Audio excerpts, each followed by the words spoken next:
Welcome to the Energy Action Network's summer internship presentation. Thank you for taking the time to join us. Today, we will learn the results of two very interesting summer internship projects, each addressing a topic of interest to climate action and clean energy professionals in Vermont. My name is Christine Donovan, and I'm the designer and director of the program. I'm also a former EAN board member, an EAN fellow, and a career-long clean energy and more recently climate action professional.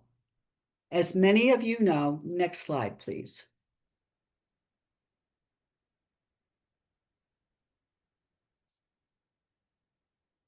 As many of you know, the Energy Action Network is made up of hundreds of public sector, nonprofit, utility, business, and higher education partners working collaboratively to achieve Vermont's climate and energy commitments in ways that create a more just, thriving, and sustainable future. In addition, next slide, please. In addition, EAN is a nonprofit organization with a small but committed staff and a mission of supporting Vermont in making evidence-based energy and climate decisions that are grounded in high-quality work based on objective, credible data and analysis. Our first presentation today will address the Vermont transmission and distribution system. The second presentation will explore ways in which a new Cap and Invest program in Vermont might use revenues generated through the program to provide direct payments or credits to Vermonters as a way to maintain affordability of a potential Cap and Invest program. Before we begin the presentations, I would like to thank EAN yet again for providing the staffing support and securing the philanthropic funds to pay 2 college stipends for their 10-week part-time internship. EAN's Executive Director, Jared Duval, and EAN's Deputy Director, Kara Robichek, have been very generous with their time and expertise throughout the summer, as have many of you participating in this Zoom, including EAN board members and other senior fellows. Jared is on a much-deserved vacation with his family, and Kara is on a well-earned month-long sabbatical, so they will not be joining us today. Our Zoom today is being generously managed by Evelyn Seidner, a 2024 UVM grad who was also one of last summer's interns. So the gift keeps giving. Evelyn has worked for the Vermont Natural Resources Council since last fall, and we greatly appreciate Evelyn's assistance today. Next slide, please. Finally, I cannot understate what an honor it is to volunteer for the 6th summer to lead the program. The program is outcomes and impact focused. The interns work hard, very hard, over the 10-week period and produce professional final reports and professional PowerPoint presentations, which you will enjoy today. As always, this summer's interns have been a delight to work with, and as always, their intelligence, critical thinking, hard work, and commitment to the planet provide me with so much hope for the future. Each intern will introduce himself at the beginning of his presentation. We will start with Peyton and then transition to Julian. While the interns are presenting, please mute yourselves and pose any questions using the chat function. Evelyn will review the questions in the chat after the second presentation ends, and Evelyn will serve as the moderator as questions come in. And I wanted to just point out to people the presentation is being recorded. And with that, I will now turn it over to Peyton. Thank you very much, Christine and Evelyn, both for making this possible. So as Christine said, my project is focused on the transmission and distribution grid, its future, and what that means for Vermont. Next slide, please. So to start, a little bit about me. My name is Peyton Moeller. I grew up in Walden, Vermont, which is where I'm currently located. I'm a rising senior at Wheaton College, Massachusetts, majoring in economics and political science. And I'm lucky enough to be working on an honors thesis focused on the effects of IRA tax credits on energy consumption habits in New England. Next slide, please. To begin, it's important to understand a little bit of policy context contributing to some of the trends that I'll discuss. The Global Warming Solutions Act passed in passed into law in 2020, requires the state to accomplish certain greenhouse gas emission reductions by replacing high emission energy sources with low emission sources, such as renewable electricity. Notably, the increased electrification of transportation and heating are goals which were laid out in the 2025 Climate Action Plan. Next slide, please. The purpose of this project was to conduct research into the T&D system and synthesize the knowledge I gained in order to make more understandable to a general audience what the key elements of the system serving Vermont are, as well as issues that benefit from planning, policy, and program development while maintaining system reliability. I also focus in on some key issues such as load management, system regulation and planning, the use of non-transmission alternatives, and infrastructure needs. Next slide, please. A number of questions were raised, which ultimately guided my research, and they were: who regulates and operates the transmission and distribution grid in Vermont? What is the forward capacity market that purchases power for the grid? What roles do energy efficiency, demand response, distributed generation, and solar and wind and battery storage have in the capacity market and for the grid overall? Are increases in demand for electricity projected for the future, and what are the implications for the T&D grid delivering that power? And what opportunities exist for managing future load and ensuring system reliability for the T&D grid? Next slide, please.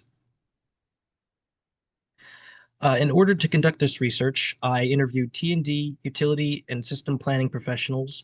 I read technical reports prepared by ISO New England, VELCO, the Public Service Department, and reviewed data collected by the Energy Information Administration, Department of Energy, and so forth. While there are a lot of technical terms that I'll be using in this presentation, there are three I want to define early just to make the rest of the presentation a lot easier to understand. The first is load, which refers to the amount of power needed to supply the demand of electricity measured in megawatts or gigawatts. The second is peak, which refers to specific times of the day when electricity demand is at its highest. And the third is capacity, which refers to the maximum amount of electricity which can be stored in a battery or produced by a power plant, solar installation, or wind generator. Next slide, please. Now on to the elements of the T&D system itself. Nationally, the Federal Energy Regulatory Commission, or FERC, sets standards and regulations for the interstate transmission of energy. Regionally, ISO New England operates New England's transmission system in compliance with FERC regulations. Statewide, Vermont has the Public Utilities Commission, which is a quasi-judicial body responsible for regulating the distribution utilities and the siting of new energy infrastructure, mediating disputes between utilities and customers, and ensuring compliance with state and federal regulations for utility operation, as well as other responsibilities. As well, there is the Vermont Public Service Department, which is an agency within the executive branch, which represents public interests in Public Utility Commission cases. State and federal courts, makes and administers contracts for the purchase of power on behalf of the state, and notably the Public Service Department is responsible for drafting Vermont's Comprehensive Energy Plan, which is the state's legally mandated roadmap to accomplish its energy goals. We also have the Vermont System Planning Committee, which is a multi-stakeholder body which is responsible for facilitating the consideration of cost-effective non-transmission alternatives to transmission projects. And finally, Vermont's 17 distribution utilities develop least cost integrated resource plans, which forecast demand and supply for electricity for the utility and articulates their plan for delivering power reliably and cost effectively to customers. Next slide, please. It's important to recognize that Vermont is a smart grid state, made possible by a $69 million federal grant to VELCO in collaboration with the utilities in 2009. And this led to a $138 million investment in advanced metering infrastructure, or AMI, statewide. On the left, you'll see a diagram of a traditional grid, which brings electricity from generator to end user in a rather simple straight line. And on the right, you'll see a diagram of a smart grid. Smart grids make use of emergent technologies such as smart metering, energy storage, and distributed generation to optimize the system. This is on full display in Vermont, which I will discuss further in just a few slides. Next slide, please.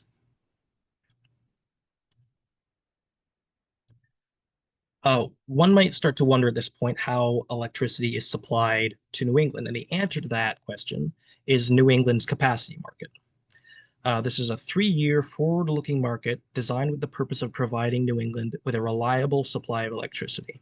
This is done through capacity auctions conducted by ISO New England, and notably, energy efficiency and demand response programs are encouraged to compete on equal footing with traditional power plants, which is a rather unique and very, very useful tool for advancing state energy goals. The 2024 capacity auction, which secured electricity for 2027, saw 2,614 megawatts from a demand response, energy efficiency, and aggregated residential solar and battery storage. In addition to that was another 1,800 megawatts from energy storage and another 1,250 megawatts from solar and wind. And if I could just have you pause for a moment to consider the sheer amount of renewable electricity being provided to New England from these sources, because it is truly massive, thousands of millions of watts of electricity. Next slide, please. Moving along to system planning, it's important to recognize that both VELCO and the VSBC have critical and distinct roles in Vermont's system planning process. VELCO operates the state's transmission system and coordinates with ISO New England, while the VSBC facilitates the fair and timely consideration of non-transmission alternatives. The combined effort of VELCO and the VSBC enable the implementation of various sources of input into the system planning process, bringing together input from the ISO, the PSD, utilities, Efficiency Vermont, as well as other stakeholders. And on the right, you'll see a diagram of the sort of cyclical planning process showing both the planning side as well as the locational decision-making side. Next slide, please. So I truly believe we can't really discuss system planning without talking about some of very important planning documents. There is the Vermont Long Range Transmission Plan, or VLRTP, which is VELCO's analysis of projected load growth and transmission needs over a 20-year period as mandated by the PUC, and makes note of concerns such as substation reliability, potential line overloads, and so forth. There is the Comprehensive Energy Plan, which is the PSD's legally mandated plan, which establishes a framework for progress toward Vermont's energy goals and identifies strategies for promoting energy efficiency, demand response, and so forth. There's also the annual energy report, which is drafted every year in order to summarize progress towards comprehensive energy plan goals. It tracks trends across the transportation, heating, as well as other sectors. Next slide, please. So this shows one projection for electrification growth in Vermont. Projections around electricity demand, use, and so on are incredibly important for influencing the plans and policies that address the T&D system. ISO New England's CELT report, CELT stands for Capacity, Energy, Load, and Transmission, includes projections of increased electrification in heating and transportation.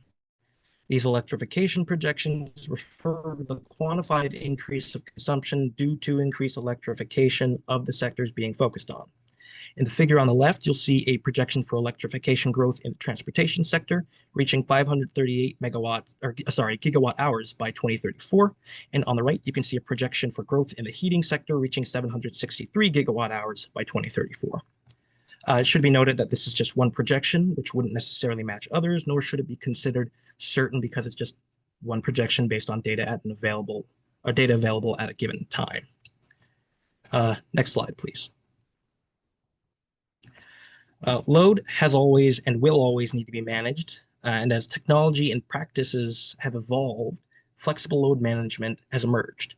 So flexible load management is meant to support grid reliability and optimize energy use by using strategies such as shifting energy consumption to reduce demand during peak hours, incentivizing users to reduce consumption during high demand periods through voluntary programs, and other strategies which improve load forecasts or optimize the balance between load and generation. Next slide, please.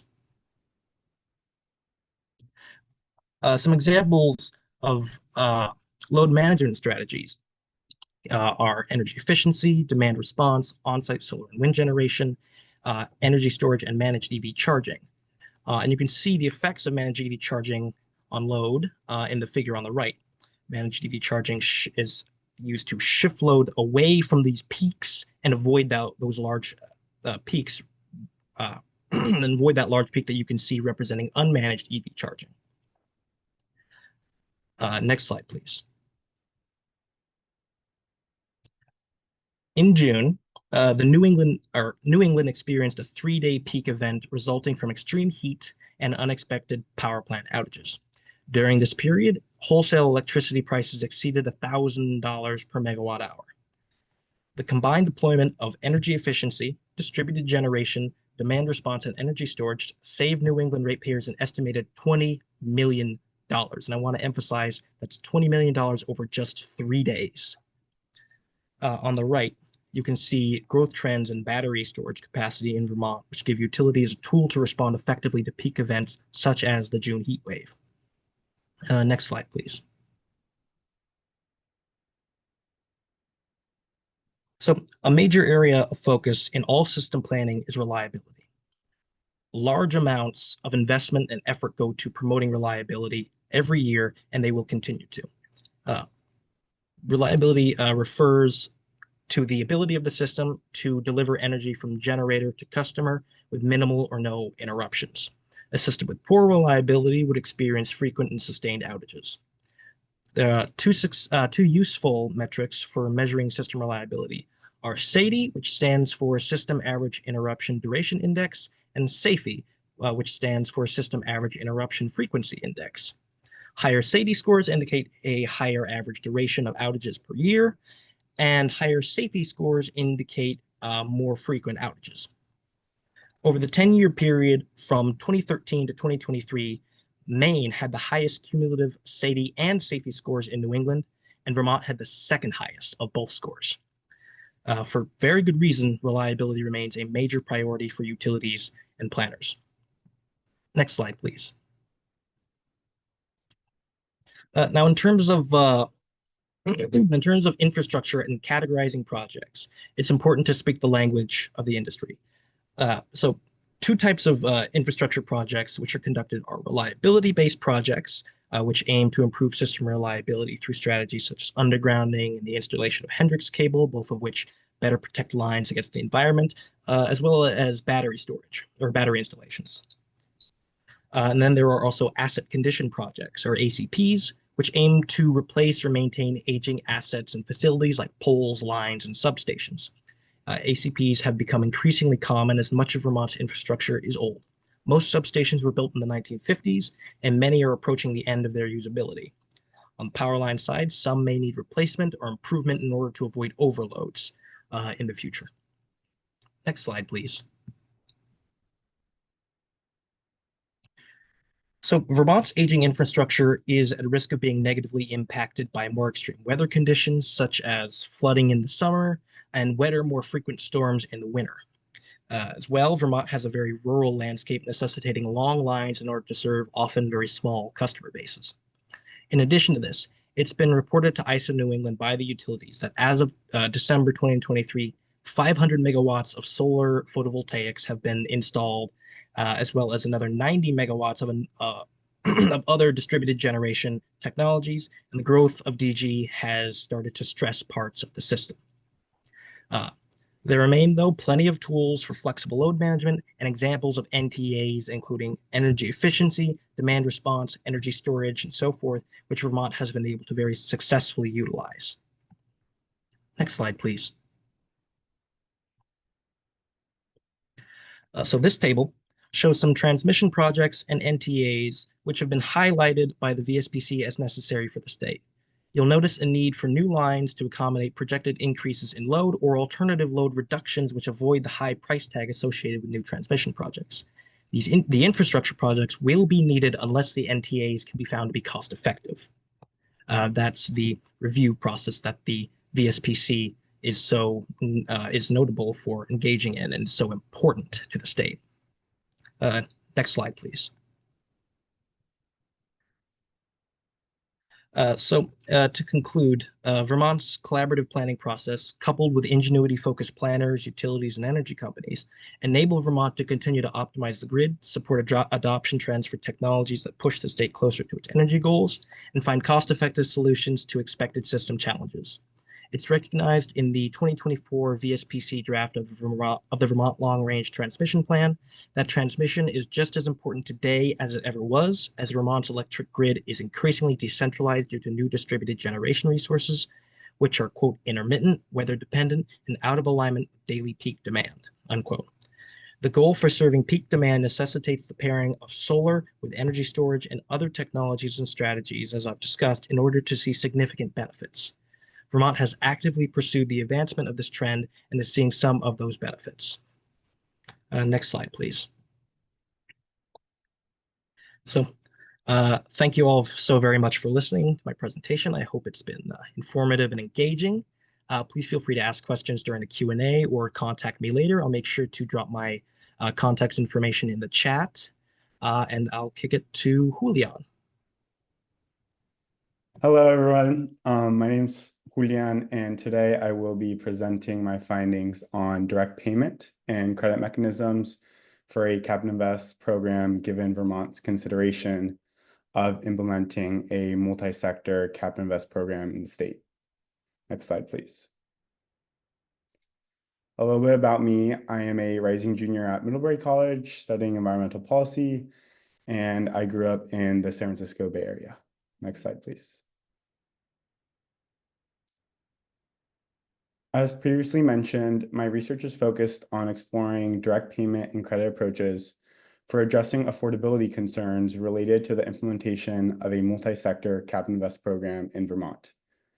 Specifically, my research describes options for providing direct payments and credits to residents, explains how direct payments and credits are implemented in jurisdictions with cap and invest programs, and discusses key considerations when assessing the potential to use direct payments or credits as part of a Vermont multi-sector cap and invest program. Next slide, please. This project was motivated by the 2025 Climate Action Plan's top priority action for reducing greenhouse gas emissions of taking steps to join a cap and invest program. One of the key steps stated in the Climate Action Plan is to determine the most appropriate and feasible mechanisms for addressing affordability concerns related to the implementation of cap and invest. Additionally, the Vermont Treasurer's Office issued a report to the legislature in February concerning cap and invest, which included a recommendation to study how to insulate low-income Vermonters in real time or in advance from fuel cost increases that occur from implementing cap and invest in Vermont. Next slide, please. To inform my research, I looked at relevant studies and literature related to cap and invest and direct payment credit mechanisms, and I also interviewed experts in my research topic. Next slide, please. So what is a cap and invest program? A cap and invest program is a market-based mechanism designed to reduce greenhouse gas emissions. This mechanism functions when a jurisdiction establishes an annual declining cap on greenhouse gas emissions in certain sectors and creates a market whereby firms in regulated sectors that emit greenhouse gases must obtain allowances equal to their emissions. The price of each allowance is determined by a bidding process during quarterly auctions. The revenue generated from auctions is typically invested in programs and projects that reduce greenhouse gas emissions within the jurisdiction, and a portion of the auction proceeds may also be allocated for direct payments or credits to residents. Next slide, please. There are currently 3 economy-wide cap and invest programs in operation, which includes California and Quebec, which have a jointly operated cap and invest system known as the Western Climate Initiative, where regulated entities in both jurisdictions purchase allowances from the same auctions and trade allowances within the same market. Although California and Quebec share an allowance market, Each jurisdiction has their own independent programs where they retain full policy control over its investments and distribution of allowances. Washington launched its own program in January of 2023, and New York is currently in the design phase of its own program, which program is also referred to as NICI. This past January, the governor of New York placed a pause on 2 of 3 key components of the development of its program. Next slide, please. Since 2009, Vermont has participated in the Regional Greenhouse Gas Initiative, which is a regional cap and invest program with 11 participating eastern states that regulates the electric power sector. Since the onset of the program, power sector emissions have diminished by 50% region-wide. Although Vermont currently participates in the successful region-wide program, RGGI does not cover the transportation, buildings, or industrial sectors which produce the majority of emissions in the state. Next slide, please. As you can see in this figure, Vermont distributes most of its RGGI auction revenue to weatherization and energy efficiency programs managed by Efficiency Vermont. Next slide, please. Now I will transition to talk about how allowances are issued and how proceeds are invested. Jurisdictions typically issue most of its emission allowances during quarterly auctions. They may also distribute free allowances to emissions-intensive, trade-exposed industries to maintain the competitiveness of those industries and prevent emissions leakage, which is when firms relocate to regions without cap and invest to avoid compliance costs, resulting in no overall reduction in global emissions. Moreover, depending on a jurisdiction's approach of providing credits to households, a jurisdiction may issue free allowances to electric and natural gas utilities for them to consign a percentage or all of those allowances to generate revenue to provide customers with bill credits.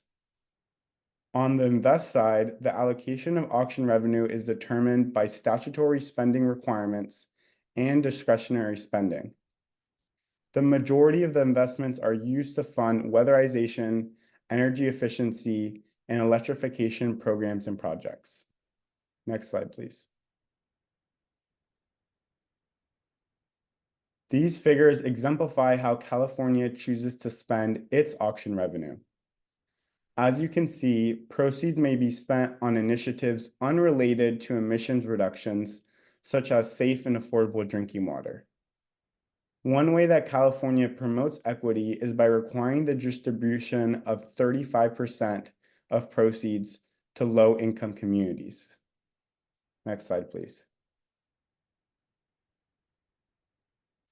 There are 4 direct payment and credit options that my research focuses on, which include direct deposits or checks, EBT cards, utility bill credits, and refundable tax credits. Next slide, please. California and Washington both provide utility bill credits via the utility consignment approach. Utility consignment is the process in which an administering entity issues free allowances to utilities. The utilities then consign a percentage or all of their free allowances to an auction. Consigned allowances are then auctioned by the administering entity on behalf of the utilities, and the money generated from the auctions are then returned to the utilities. The proceeds can then be used to provide bill credits to utility customers or in other ways compliant with the overall program design. As of June 2024, Washington utilities had generated more than $508 million for their customers from consigning allowances to auction. Washington also allocates and distributes some auction revenue to help fund low-income tax credits. And in 2024, Washington provided a one-time bill credit to approximately 700,000 households using cap and invest funds. Quebec benefits from a largely decarbonized electricity sector due to abundant large-scale hydropower. Additionally, almost all buildings in Quebec, including residential housing, are electrified and do not rely on fossil fuels such as natural gas, propane, or fuel oil for heating. Therefore, Quebec households do not typically experience significant energy cost increases due to heating fuel price increases resulting from cap and invest. For this and other reasons, Quebec does not provide direct payments or credits to its residents. The climate affordability study conducted by NYSERDA and DEC suggested refundable tax credits as a primary compensation mechanism for its residents if New York implemented its program. To reach non-tax filers, they suggested leveraging an existing benefit delivery program and creating a supplemental application process. Next slide, please. I am now going to talk about each of the four payment and credit options, explain what they are and how they work, and give an assessment of the applicability of each mechanism for Vermont. The attributes I use to assess each mechanism include administrative efficiency, the timeliness of each mechanism, and the accessibility to low and middle income Vermonters, among other key attributes. Additionally, I will give examples of entities in Vermont that have capabilities that would be needed to administer and implement a direct payment or credit mechanism as part of the Cap and Invest program. However, it is beyond the scope of this project to assess if any one or more of them are well positioned with regards to staffing and other factors to take on this work. Starting with direct deposits or checks, the direct payment mechanism, this payment option could occur at any time, but would require the development of infrastructure to provide payments, customer service, fraud protection, and other administrative tasks. Direct payments via direct deposits or checks reinforces the understanding that the payment is made available by the Cap and Invest program and is intended to help offset potential increases in energy prices resulting from Cap and Invest. However, it requires a plan to make sure payments are accessible to Vermonters without bank accounts or local banking relationships for check cashing. Next slide, please. Direct deposits or checks accomplish Vermont's priorities on affordability and providing timely payments. These payments may or may not reach all low and middle income Vermonters depending on the development of a plan for those unable to cash checks.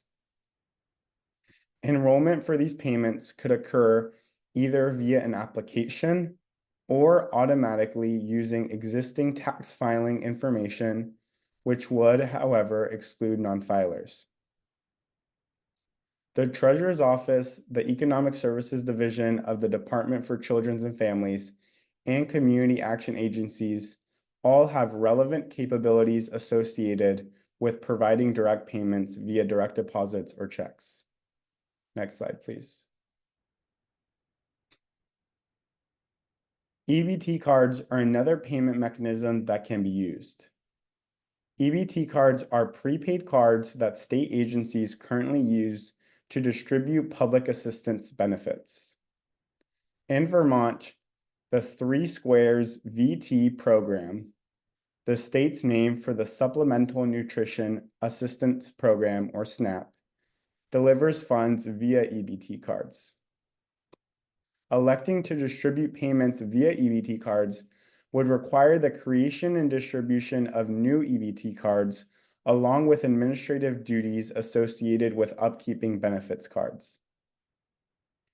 Funds can be uploaded onto EBT cards at any time, and EBT cards provide flexibility on how funds can be used and directed to certain expenses or vendors if desired.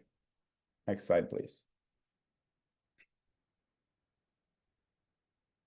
EBT cards can achieve Vermont's priorities to provide timely payments and to target low and middle income residents. An application to receive an EBT card would likely be necessary as part of determining income eligibility for the card. Program administrators can learn from Vermont's existing EBT infrastructure during implementation. The Economic Services Division at the DCF and community action agencies are Vermont entities with relevant capabilities associated with providing payments via EBT cards. Next slide, please. Utility bill credits is an option to provide credits to households. Providing on-bill utility credits would leverage the existing utility billing system and customer utility relationships. Providing utility bill credits with cap and invest revenue would require administrative coordination between utilities and a state entity to access household information about each household's income. This credit option excludes tenants with utilities included in the rent and Vermonters who do not purchase electricity or gas from a utility. Utility bill credits can be provided via utility consignment or state appropriation that comes from auction revenue. Next slide, please. Utility bill credits are currently used for providing bill payment assistance in Vermont. Revenue from cap and invest auctions could be, in theory, provided to utilities for them to distribute to their customers, which would be necessary because electric utilities could not receive revenue from consigning free allowances because of their participation in RGGI. This approach would leverage the existing billing system, but would require an experienced state entity with access to household income information to determine eligibility.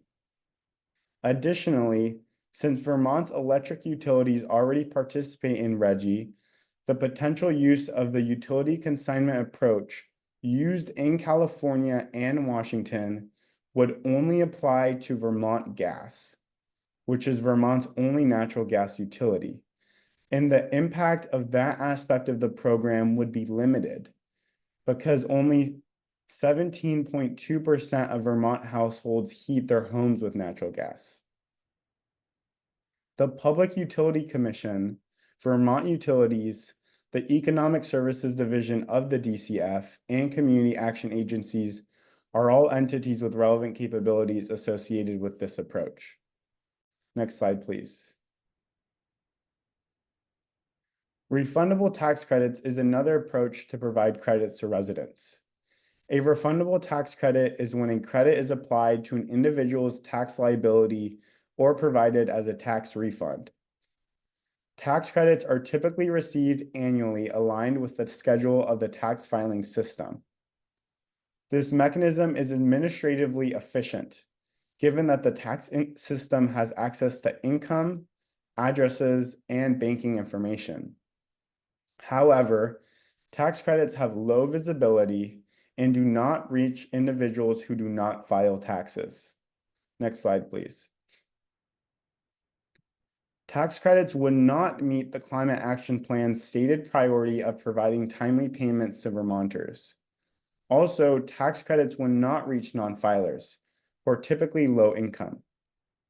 The Department of Taxes and community action agencies are entities with relevant capabilities associated with this approach. Next slide, please. Of the variety of compensation options assessed in this project, direct payments, either via direct deposits or checks, or EBT cards, could be a preferred approach in a future cap and invest program in Vermont.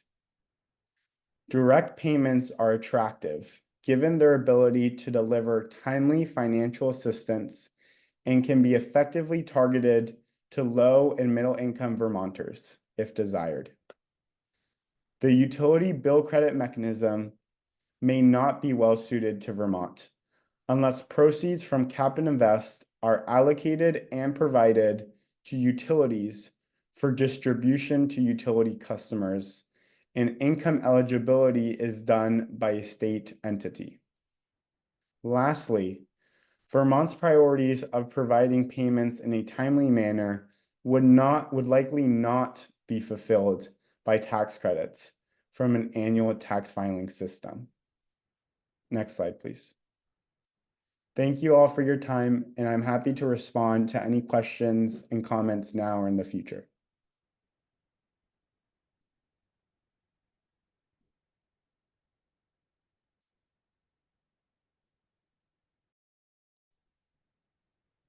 All right, we have some questions in the chat. We'll start with Peyton. I think most of them are for you so far, but anyone who has questions for Julian, please add them to the chat. So first, Peyton, Rich is asking, how does, in referencing to a slide on growth demand for TVs and heating, how does that compare to total load and total load projections? Is it a big increase or not so much?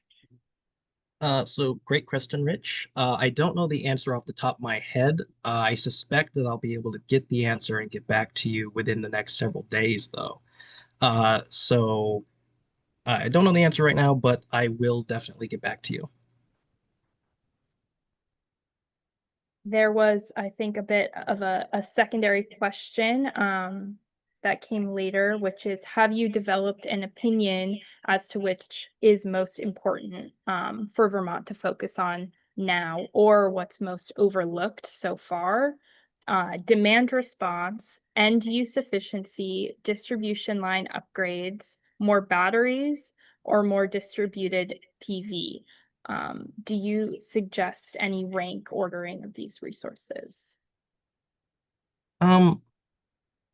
I think, in my opinion, just based off of the research that I was able to do and the conversations I was able to have with people, it seems to me that um, uh, uh, just based off of how old a lot of the infrastructure is, I'm putting distribution line upgrades further up in my estimation of what's important, just because of the potential for a lot more reliability issues if those upgrades don't occur. And then after that, I would say more batteries and demand response, I think. All right, there's another question from Representative Scott Campbell for you, Peyton, and that is, did you explore the future of vehicle to grid as a non-transmission alternative opportunity? Also, microgrids as a resilient strategy, and the opportunities and hazards of load/generation balancing among microgrids or even among consumers? No, unfortunately, it didn't seem to me that I had the time to get into those questions, but they do seem really interesting, and it is something that I would like to talk more about if that's a possibility. Cool. All right. Now some questions for Julian. Do you have an opinion as to what fraction of total cap system revenue should be rebated to low-income households, and what fraction should be devoted to investments in low-carbon solutions such as energy efficiency, weatherization, electric vehicle charging points, etc.? That's a great question. I don't have a specific opinion on the exact fraction. I would think that a significant portion, as stated in the cap, should be directed towards providing direct payments or credits to households. New York pledged that 30% of their cap and invest revenues be directed to providing direct payments or credits. And in California, around 30 to 40% of their allowances are issued freely to utilities for them to consign to provide bill credits to those households. So I would assume Vermont would choose a percentage around what's currently being used by other jurisdictions with existing cap and invest programs. So around 30 to 40%, with a certain percentage around 15% given to emissions intensive trade exposed industries, and the rest being allocated towards investments in low carbon solutions. Awesome, thank you. And another one for you. One question from Lena, who is a past EAN staffer. In your research, did you come across any examples of states or countries pursuing a combination of more than one rebate or direct payment method? And if not, did your research suggest that this could be an option to consider to address some of the limitations of each approach? Thank you for the question, Lena. Washington is an example of a state that provides multiple payment or credit options. They have three. They provide utility bill credits via the utility consignment approach through electric and natural gas utilities. They also allocate a portion of their auction revenue towards a state low income rebate received through the tax filing system. And they also provided a one-time utility bill credit payment in 2024 to approximately 700,000 households. I think although a combination of direct payment or credit mechanisms can be pursued, it has also been shown that using one approach can also be effective.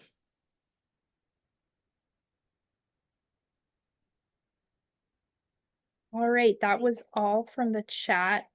If anyone wants to raise their hand and ask a question now, we've got about 10 minutes left of time.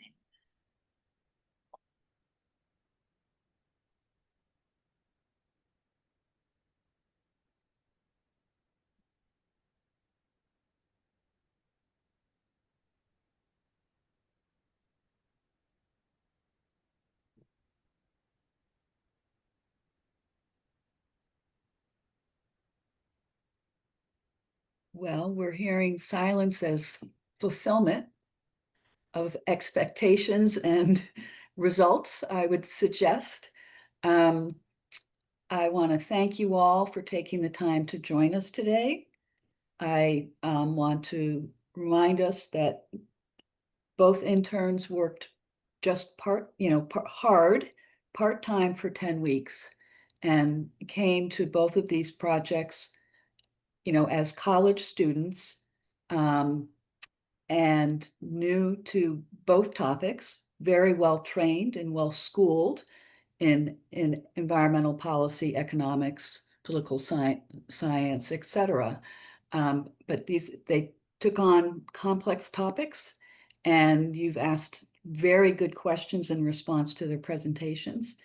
And we look forward to interacting with you around the hood as Vermont continues to tackle its climate action and clean energy challenges and opportunities. Any final comments from either of the interns before we adjourn? Just thank you everyone for being able to show up. This was a great opportunity that I would also like to thank Christine and Evelyn for making possible. Christine for pushing us as hard as you did over the past 10 weeks and allowing us to produce work at the quality that we did. I'm gonna echo what Peyton said. Thank you so much, Christine and the EAN team for providing me with this opportunity. And thank you, Evelyn, for making this happen today. So have a good rest of the day, everyone. And we'll see you around for sure as this work continues. Thanks, everyone.